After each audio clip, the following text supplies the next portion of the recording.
Okay, it's time for our clinical topic, and our speaker today is the wonderful Dr. Susan McMahon. She received her DMD from the University of Pittsburgh, which is the best dental school in Western Pennsylvania. But as a Temple grad, we won't talk about statewide, okay? And she has a thriving cosmetic dental practice in Western Pennsylvania. She's accredited by the American Academy of Cosmetic Dentistry. She's a fellow with the International Academy of Dental Facial Aesthetics and a fellow in the American Society for Dental Aesthetics. She has presented at our Gladwell Symposium. She's a wonderful teacher. She does such a great job of breaking this complicated topic down and making it really, really simple. I'm excited to have her. Her topic today is, what is your topic today? It's about smiles, right? And using digital technology to plan smiles, right? Right, utilizing technology to confidently do smile design and cosmetic work. Okay, well, let's take it away then. Let's do it.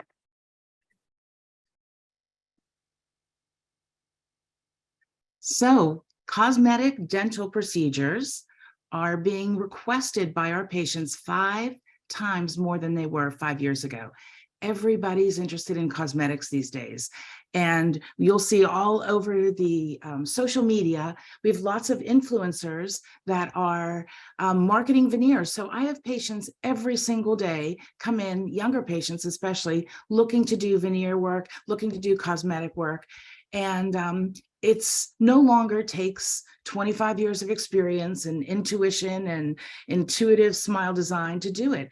There are lots of things that we can aid ourselves with technology that let us move forward, kind of level the playing field, if you will, and do cosmetic work more confidently and provide more service to our patients in a really conservative and fulfilling way. I think I find it really, really satisfying to do work on these people. So we're going to go through a few cases today. We're going to start with something simple and end up with something kind of complex in our 45 minutes together. I love this case. This is a 17-year-old boy, and he's pretty typical, who had been missing 3 teeth. He had been missing his first bite, his canine, and his lateral on his right-hand side.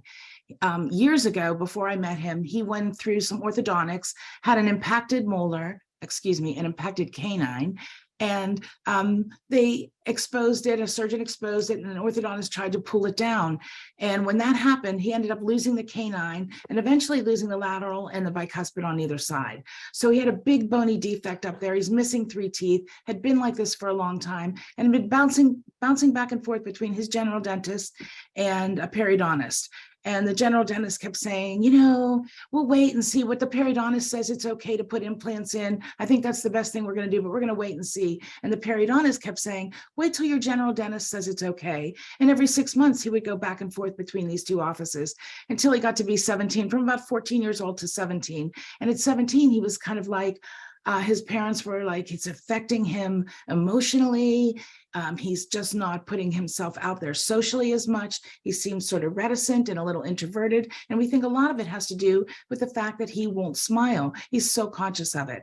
And they turned up in my office, and this is a case that would really intimidate just about anybody. You see when we open him up, he's got a big bony defect there. And when we look closer, you see on the buccal that big bony defect. And this is post a bone graft. He had a block graft done here by the periodontist about a year ago. And I knew he was coming into my office. We had pre-scheduled a little bit of time for him. So we want to be able to sort of end that back and forth between the general dentist and the periodontist and be the person that's able to take charge and kind of quarterback his treatment. And when we look at him, this complicated it even further. He's got a class 3 malocclusion, a big bony defect, 3 missing teeth. He's 17 years old. All kinds of things factor into this case that make it challenging and intimidating for any dentist, I would think. But if we're able to utilize technology and kind of tap into the collective intelligence of the dental community and get some help from some other people, I think we can go through this case very confidently and get this guy restored quickly. And I'm just going to say a word about putting implants on a 17-year-old boy. I know there are thoughts on both sides of that.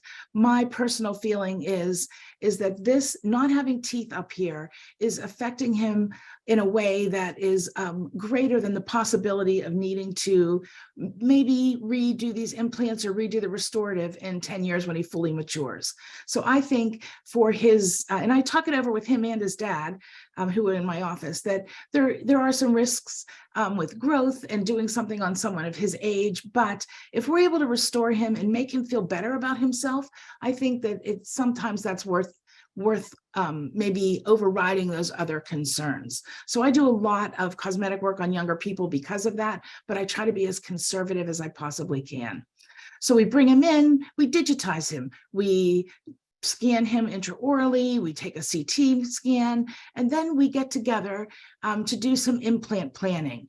And what we want to do is plan the ideal position for his implants so my restorative can be where I want it to be.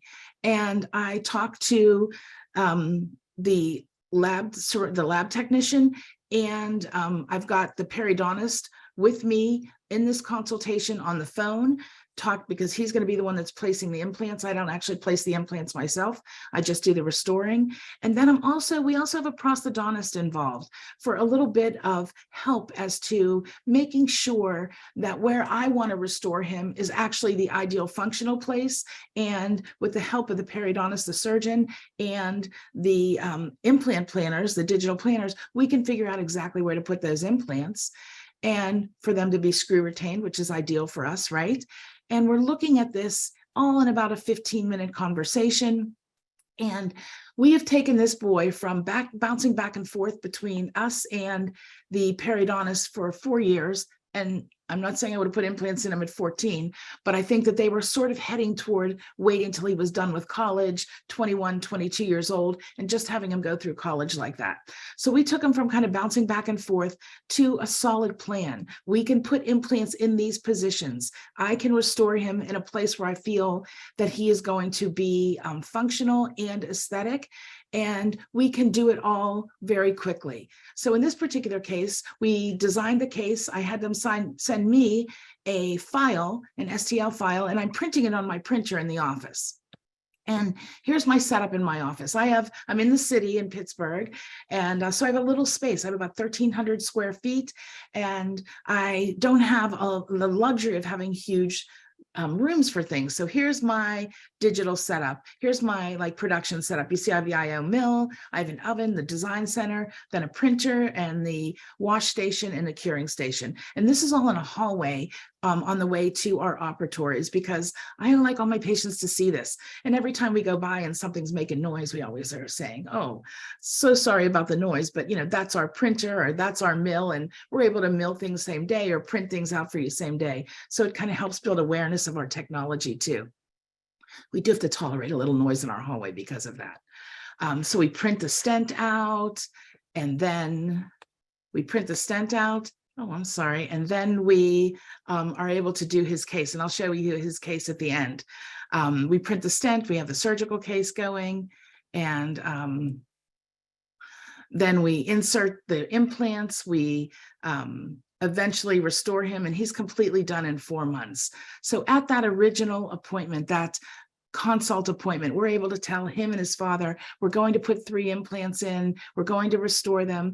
The entire fee for that is going to be whatever it's going to be, $15,000. We ask them that day for a deposit, and they give us the deposit that day, and then we go ahead and manufacture the stent, get them off to the surgeon, and eventually put the case in. So it allows us to confidently treatment plan and be the quarterback. So I'm not saying to him, I think we can put implants in, and let's get you off to the periodontist and see what he thinks. And the periodontist isn't kicking him back anymore to us. And then they get in that kind of back and forth situation. And oftentimes we know what happens with patients when that happens. They're in the wind. We send them off to a specialist, and they may or may not go. They may go and not get what they want to hear. They may go and not come back to us. There's so many possibilities when we are sending them out to have other treatment done. But if you're the one that's leading the treatment, and as the restorative doctor, I believe that's what we should be doing, leading the treatment, then it gives us control over all the scheduling, and really helps us close these cases and helps us help the patient. So let's move on to our next case. This girl is, she's a little bit older. She's coming out of her ortho at about 22 years old.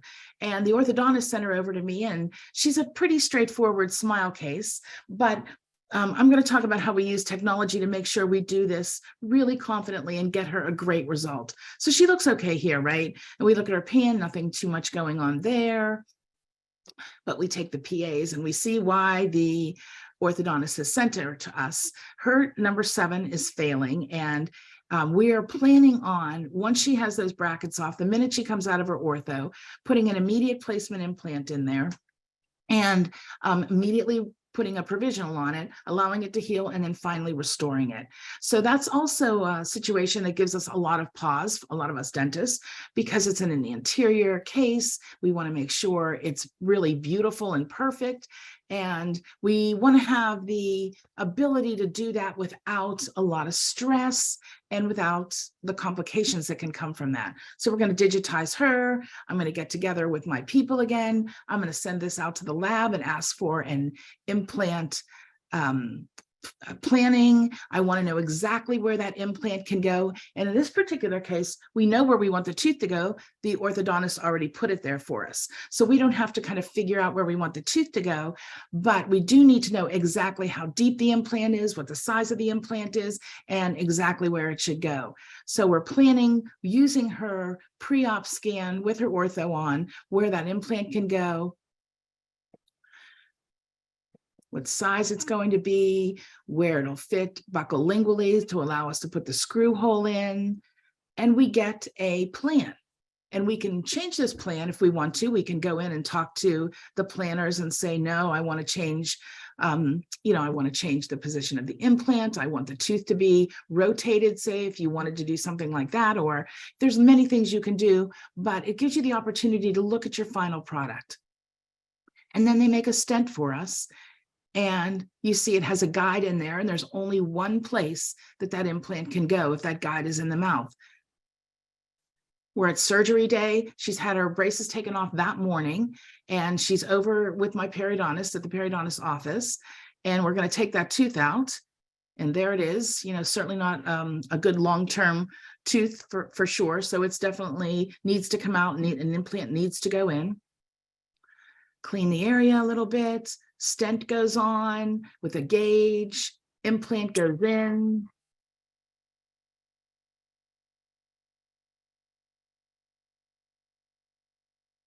Work to place. And then I'm making a provisional for her. And the lovely thing, and I think many of you may want to take advantage of this, is you can actually have a provisional, a screw retained provisional made ahead of time, where you can simply take that tooth out, put the implant in with your guide exactly where it's supposed to be, and you can then screw on your pre-made provisional, screw retained provisional. I made her a provisional in this particular circumstance the old school way, and finished and polished it. And I used her natural tooth as a guide because I want to make it as close as possible. I really want to save that tissue. I want the papillas to stay exactly where they are. We're trying not to get any creep of the gingiva. And her orthodontist had made her a flipper, which was nice of him, but no way are we putting a flipper on this tissue, because I don't want that tissue to flatten out. I just never want to do that. We always want to put an immediate provisional on if we can. And if we can't do that, then we certainly want to put something tooth-borne in there. But here she is, day of her surgery, morning, this big day for her. Implants her ortho removed first thing, then off to the periodontist, tooth removed, then back to my office to have this provisional made. And that's how we worked for a long time. But as we do more and more of these cases, and I do a little marketing for implants, we now have a periodontist that comes to our office. So all this happens inside our office now. So it was a really an opportunity for growth for us as well. And it's doing things that I like to do. And it's doing them in a way that's kind of stress-free. When we're doing them aided by all this technology, it happens really easily. So as you see, she's healing.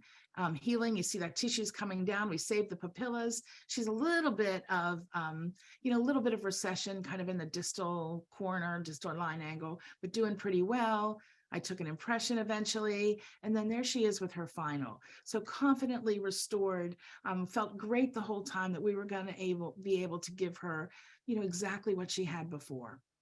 So that feels really good. So that was our simple case. Now let's move on to smile design, to doing something a little bit more complex. And I have patients asking me for this all the time, and I often hear this story.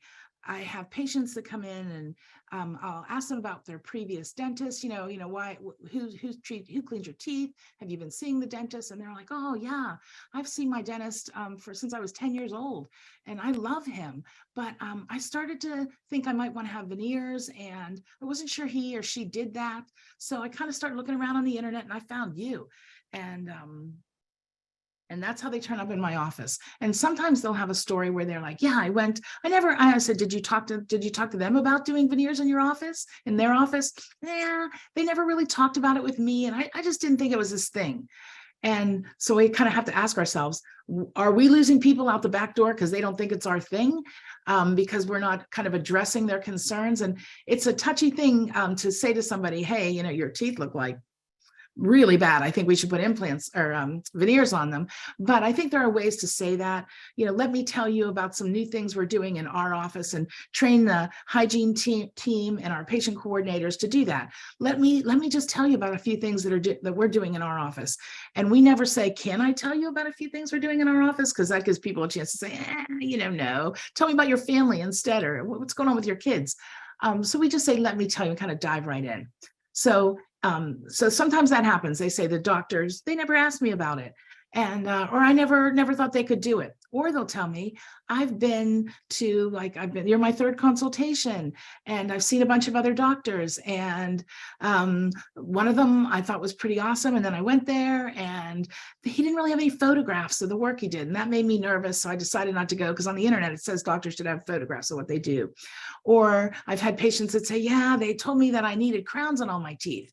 And I understand that because a lot of us are very comfortable working in crown and bridge. It's what we know, it's what we've done forever, but patients are more aware and they definitely want things that are more conservative. So veneers and implants, of course, instead of prepping bridges, are a really nice conservative way to treat patients, and they know about it and they want it. All right, let's take a look at this guy. This guy, let's get even closer. He has, he's some spacing between his teeth. He's got a little composite on his central incisors. He doesn't love the way his teeth look. And if we look open mouth a little bit, he has some decay on the bottom teeth. So what do I want to talk to him about? He came to my office. He was thinking he would spend about $2,000. He thought he'd get some new bonding, maybe close those spaces. And for me, I think this is a porcelain case for me because I want to do some things for him. I want to change the proportion of those teeth a little bit. I want to close his spaces and I want to lighten his teeth a little bit. And I also think it's a little too far to go for composite for like a long-term situation. So I talked to him about the possibility of porcelain veneers. And he's excited about it. He likes the idea. We flipped through our sort of our keynote about patients that have had veneers. And I talked to him about doing 6 to 8 veneers, and that's way out of his range. And so we talk about maybe the possibility of doing 4 veneers, lightening his teeth a little bit, blending those veneers into the lighter teeth, and doing composite work on the bottom. And he loves that idea, but he's not completely sold on it. And I just want to spend a second talking about smile design. So when we are looking at cases like this, we need to be familiar with smile design, right? We have to have an idea of where we want the end product to go. And in order to talk to patients about what changes we want to make for them, we have to know ourselves. So of course, we look at things globally first. How does that smile fit in the face? Then we look at the macro aesthetics. how do the teeth fit inside the smile themselves? And we're looking at all sorts of things, including proportion and cant and alignment and spacing. And then we look at the micro aesthetics, kind of the quality of the enamel, the teeth themselves, the shade, the translucency, the surface texture, all of those things, any restorations involved. And then finally, we're looking at the pink aesthetics, how the gums frame the teeth. And there's rules around all of that, right? So we want to get familiar with that and be able to talk to patients about that. So when I talk to him, I say, you know, we've got some spacing on your front teeth. I think the proportion of your teeth is a little off. I'm going to have to change that in order to fill the spaces.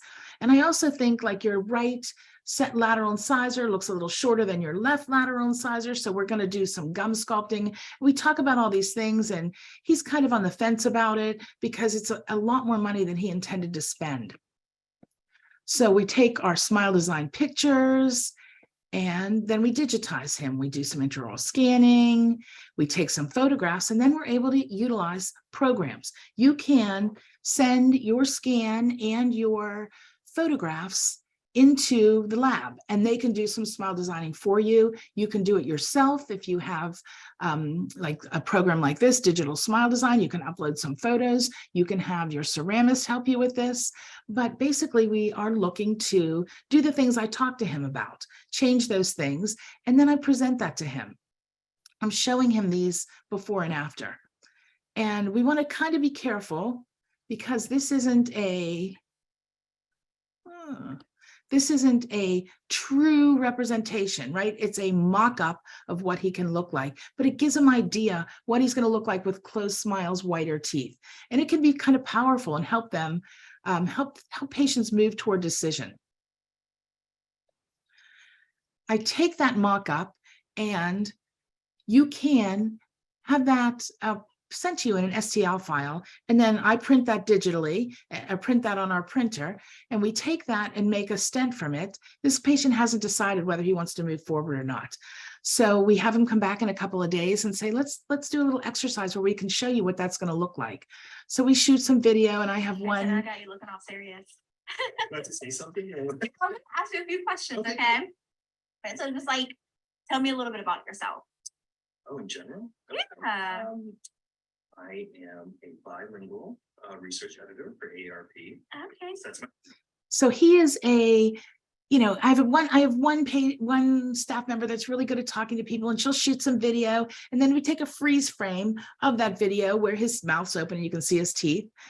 Sit him back in the chair, take the stent that's made from that mock-up of our smile design. So the digital model made into a printed model with a stent made on it, load it with a little bit of provisional material, bisacryl material, pop it in there, 2 minutes, kind of snap it off, clean it up a little bit more than this. And then we do the same thing. We shoot video again, all within a couple of minutes. And So what are your expectations for your teeth? good question. I guess, you know, obviously there's real reasons I need to get this done, you know, for my dental health. he's but I talking think also himself for into the it. aesthetic, here, because And then we take a freeze frame from that picture and we compare and we show them to him. I don't show him the kind of like mock up in his mouth because it's real rough and it doesn't look ideal in any way, right? But when you look at pictures like this, he can really see the difference. And this closed the case for us. He was like, oh yeah, I see it. I want to have this done. And he went from spending $2,000 to about $10,000 with us, all in a couple of hours time period. He changed his mind. So you can do it with a digital smile design. You can take photographs, you can upload them into your program, but you can also do it on your scanners now, which is kind of cool. And I know the 3Shape does it, the Medit does it, lots of scanners do this, where you can upload a few photos in there, take their scan and play with it a little bit. And if you enjoy doing this, and I sort of like doing this, so it's fun for me, and I like kind of talking to the patients about it, but it lets us give him an idea of what he can look like, and you can change the color, make it anything you want, and it allows us to help patients envision what they can look like, and it helps them sort of get in the mindset where they want to do this kind of work. And oftentimes, I don't know about you, but oftentimes I find they're really surprised at the cost of it.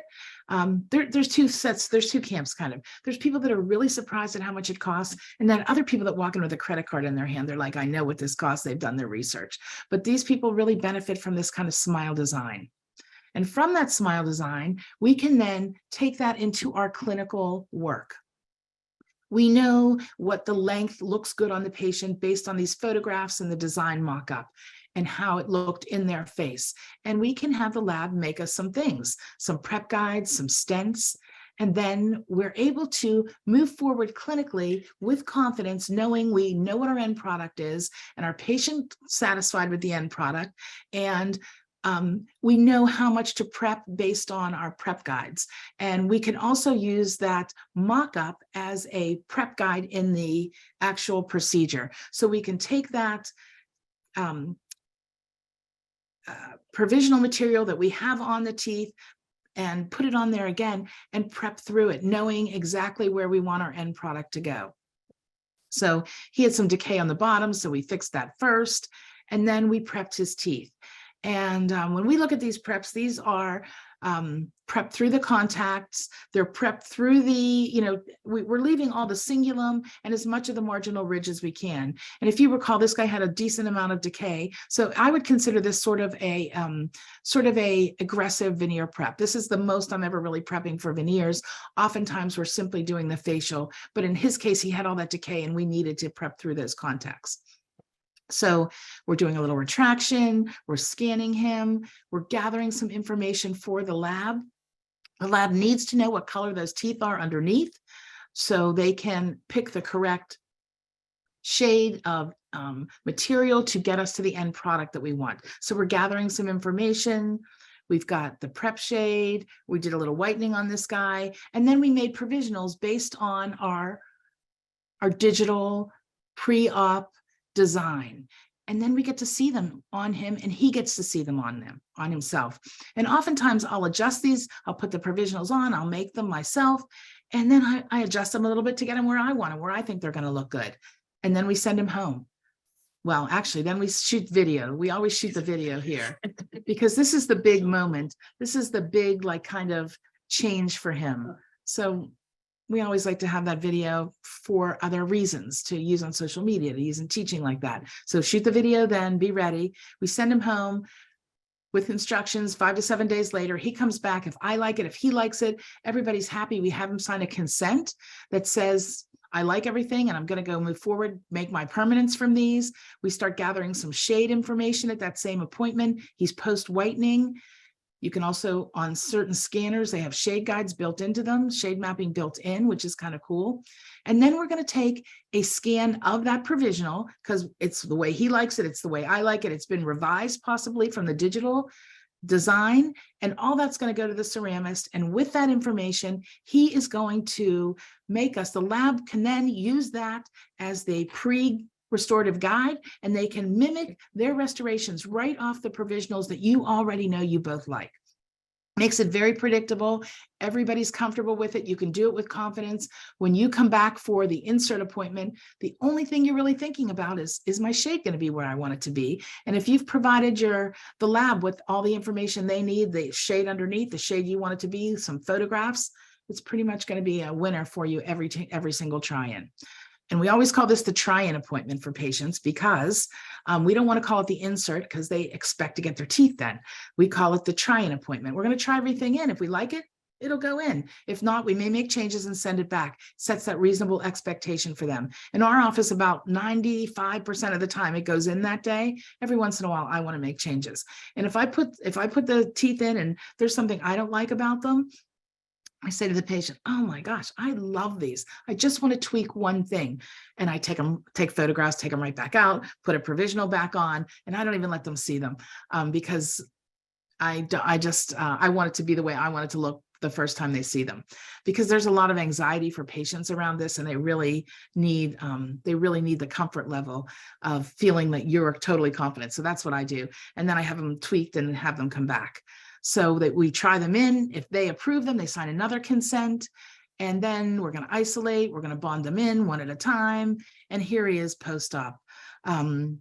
We bond them in one at a time, and you see a really nice result. He still has space distal to the canines. I know some of you are thinking that, but it is a really good result for him, and he can add on canine first bite if he wants to later on.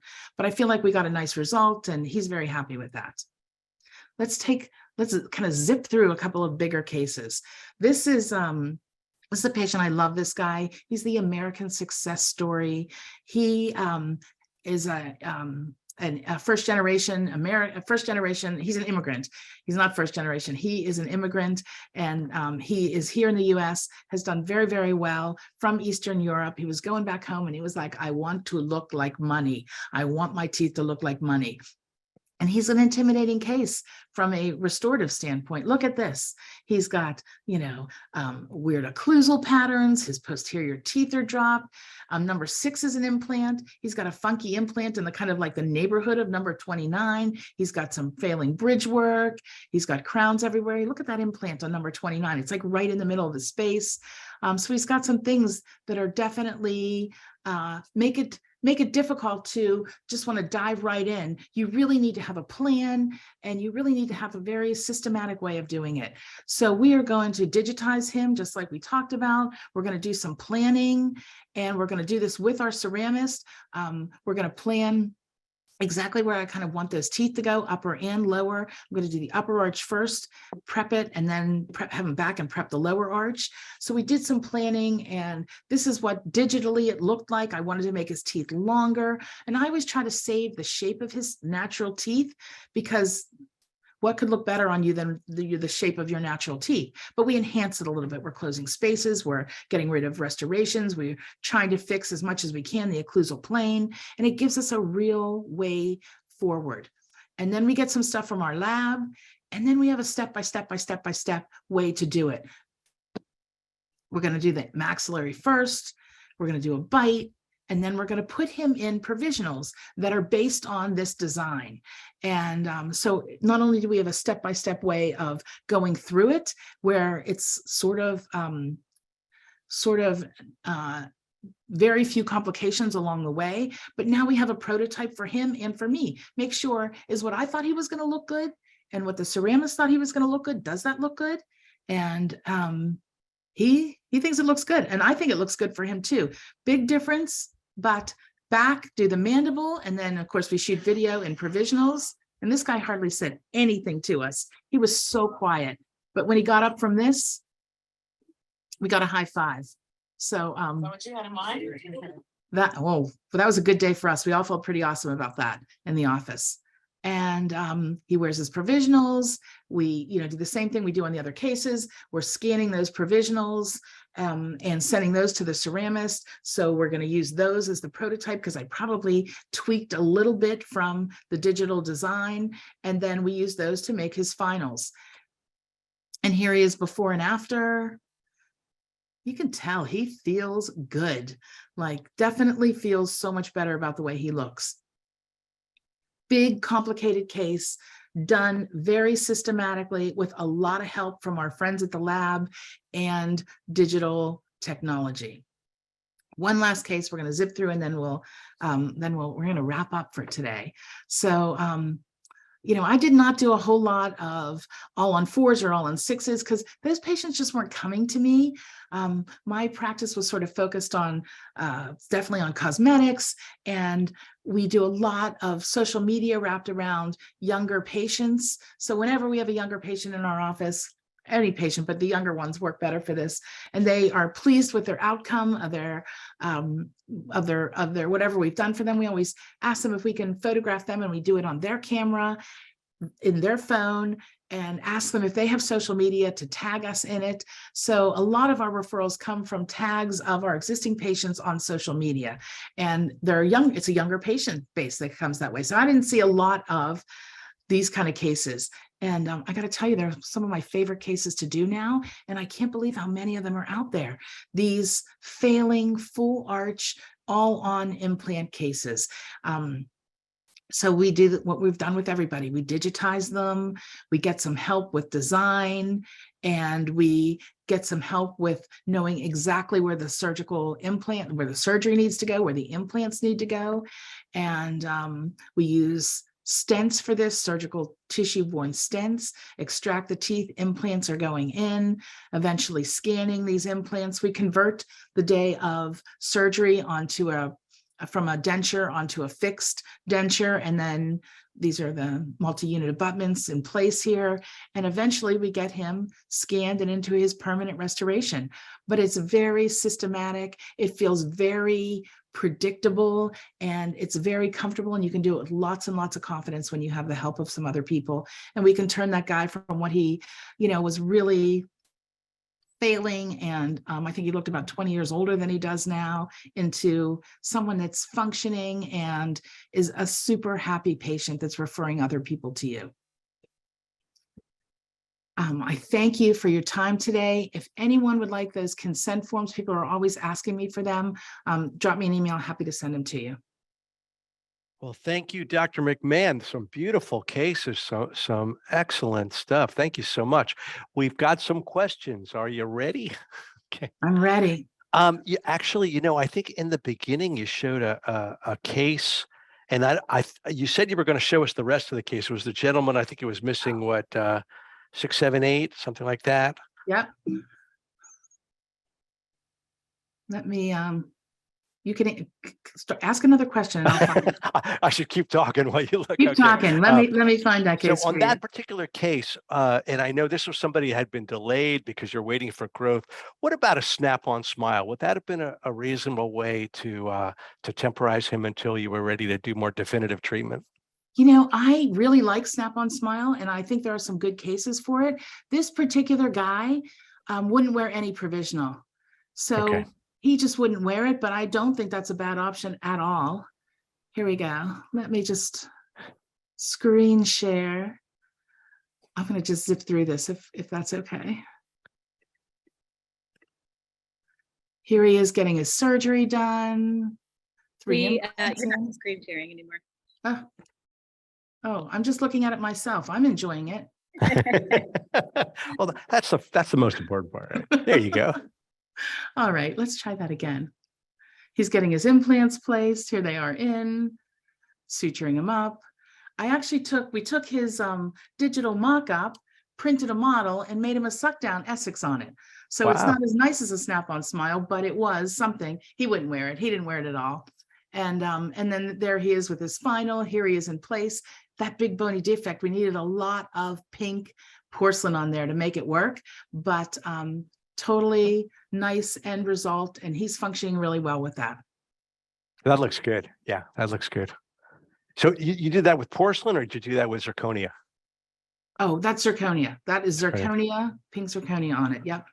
Very good. Very good. On cases where you have a young person and you're waiting to do implants, what kind of a reference do you use to determine whether the growth has stabilized or whether it's predictable to go on? Yeah, that's always tricky. I'm always weighing what the possibility of us doing something provisional for them, like a Snap-on Smile, like an Essex appliance. Will they wear it? How are they doing with their self-esteem, if you will? And that's not really, that's like outside of our scope of expertise, right? But oftentimes parents are reporting that to us, that they feel terrible about themselves. They're not social. They won't smile. And sometimes these kids are in our chair, they're crying. They're in the chair just like so emotionally crying. And then I weigh that against the possibility of they may have continued growth.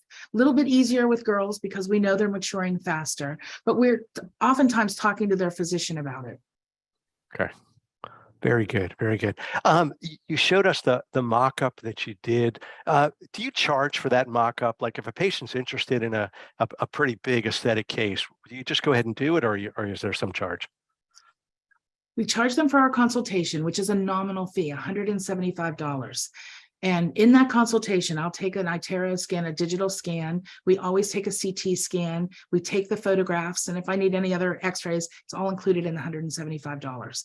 Okay. And if I feel like oftentimes when we sort of bombard them with that kind of technology, they're almost willing and feel good about closing the case. But that one that if I want to go to the next step, I don't charge them for that. We schedule them the next day, 2 days later. I want to keep them while they are excited about it, while they've just heard about it. So I will take the digital mock-up that I did of their face and I text it to them so they can look at it and they can show people. And I have them back 3 days, 2 days later, and we do that little exercise where we kind of show them with the bisacryl, take some video, and we text them those pictures as well. Very So I don't good. charge, no, that's a free. Yeah, I mean, that makes a lot of sense. They're paying enough of a fee that if they weren't really interested, they wouldn't be paying the fee and starting the consultation, right? I like that idea, but it's not enough of a fee to stop somebody who's really interested. Right. And we talked to them about money the first time. You know, if we're talking about, $15,000, $10,000 at that first appointment, and they're sort of on the fence about it. And then I know they have some like appetite to spend that kind of money, then we will go ahead and do the next step if we need to with no charge. But if we say it's going to be $15,000 and they're like, oh my goodness, I would never in a million years pay that much money, then I don't do it. Great, Yeah. great. Okay, a couple questions about your Eastern European guy whose teeth looked like money when he went home. It was great. Did you open the bite in that case? I did open his bite. About Yeah, how with much? the help of, we did that through digitally, we opened his bite. We opened him in his provisionals, and I did his uppercase first, and then we did his lowercase actually a few weeks later. Okay. And Yeah. then on the prior case, I think the guy was a scientist. Yes. Did you think about maybe crown lengthening the lower incisors because they seemed a little short? No, I didn't. Okay. I think that's a lip line issue for me. Like you don't see them, but it's not a bad idea. Whoever asked, I like the way you're thinking. Yeah. Very good. We have a lot of sharp people out there. So Yeah. so here's one. I think you explained it, but maybe you should explain it again. So the question is, you said that you don't show them the veneers in the try-in visit. And the question is, if that's the case, how do you get their consent? Oh, I'm sorry. If I don't like them, I don't show them the veneers. I put them in, and it's a real rarity that I don't like them because we've gone to all this prep work and it's usually pretty accurate, but maybe I don't like the color, or maybe I think the shade's off a little bit. I don't show them to them. Otherwise, we put them in 90% of the time, happy with the way they look, have them stand up and look at a mirror on the wall. We never show them a mirror in their hand, mirror on the wall, so they can see themselves how normal people would see themselves, how they would normally other people would see them. And then we have them look at it, get consent to move forward, insert if we're going to insert, sign the consent, and then we do it. Yes. So sorry, I was unclear about that. Okay, so it's only if you don't like it, you don't show them. But once you decide this is the right case, then you show them all over the place. Yeah, and it's like 90% of the time, and everybody's kind of in the room. We try not to be like overly, wow, that's the best case I've ever seen. But I say something like this. Sometimes I hardly say anything at all. I'll just shake my head and say, and then have them stand up and look. Like it's suggestive, but it's not over the top. Mm-hmm. Mm-hmm. Good. Mm-hmm. Okay, couple questions about the all-on-6 case that you showed. Again, they want to know if it's a hybrid or if it's a zirconia. Oh, that was a zirconia. Yeah. Okay.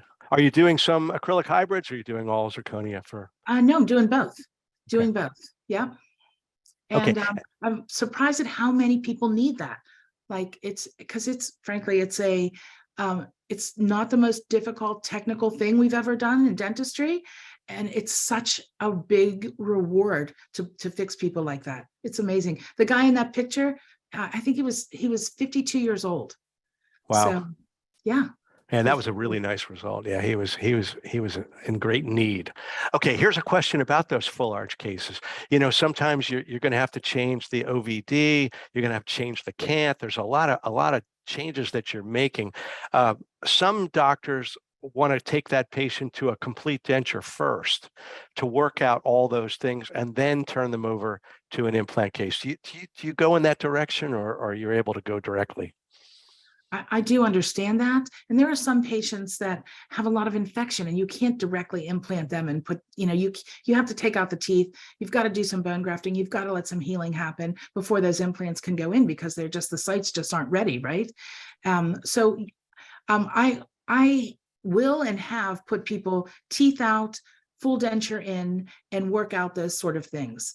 But we can also teeth out, full denture converted on the day of make a digital denture based on the smile design, and day of surgery, teeth out, denture in.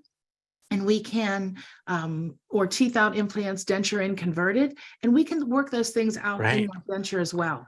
So Exactly. there's definitely ways to do that. Yeah. Right. They're going to wear that provisional for a couple of months. So if you want to make some changes, you've got plenty of time to do that. So Right. yeah, I think it's Photographs. valid both ways, and it's just whatever the doctor and the patient are most comfortable with. Great idea. And here's a question about when you're using pink zirconia, like in that 3-unit implant case that you showed.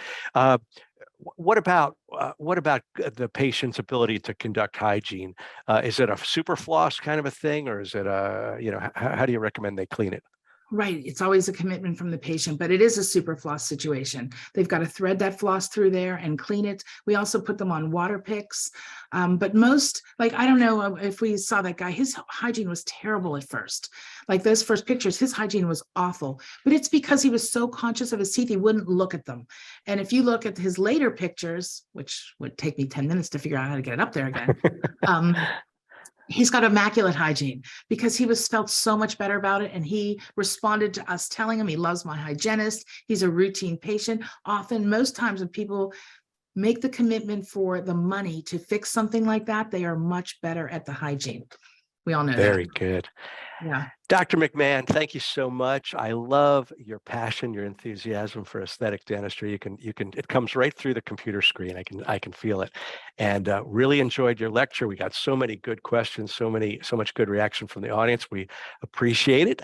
So thank you so much. And thanks to our panel, another great panel today. And thanks to all of you for joining us today. And we'll see you back next week when we'll have, as always, our business advisory panel. And our guest speaker will be periodontist Dr. Kevin Suzuki, and he's going to bring us up to date on the current guidelines for diagnosis and treatment of periodontal disease. So let's meet back here next week, same time, and we'll see you then. Take care, everybody. Have a great week.